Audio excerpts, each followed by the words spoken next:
राज्यातल्या हजारो द्राक्ष उत्पादक शेतकऱ्यांची व्यापाऱ्यांकडून फसवणूक झाल्याची बाब उघडकीला आलेली आहे। या संदर्भात राज्यातील द्राक्ष उत्पादक शेतकऱ्यांनी राज्याच्या द्राक्ष बागायतदार संघाकडे तक्रार केलेली आहे।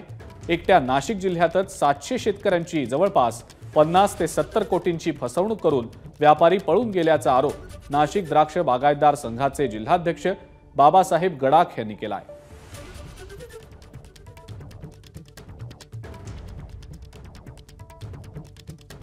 आतापर्यंत 700 शेतकरी त्यांचे अर्ज आले आणि त्या अर्जामध्ये अनेक शेतकऱ्यांची नाव आहे।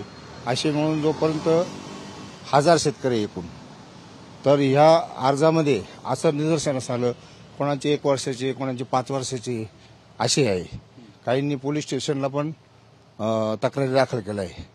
पोलीस स्टेशनला काही त्यांना म्हणजे जे अपेक्षा होती त्याप्रमाणे काही मदत मिळाली नाही।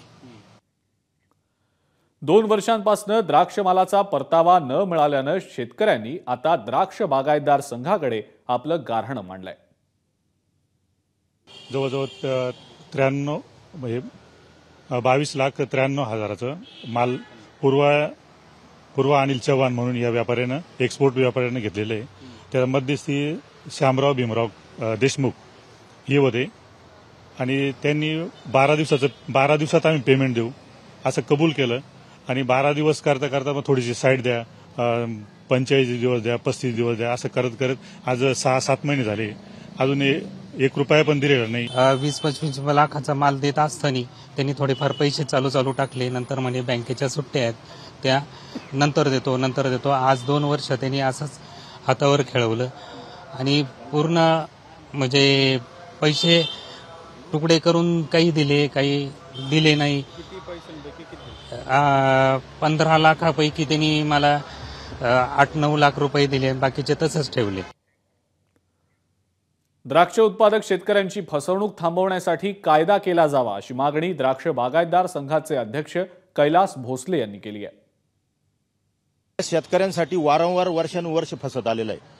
त्याचा मूळ नफा तर गेलेलाच आहे निघून, त्याला मिळालेले त्याच्या उत्पन्नातले पैसे मिळत नाही। शेतकरी सावकारी कर्जाकडे चाललेला आहे, आता बँका पण थकलेल्या आहे।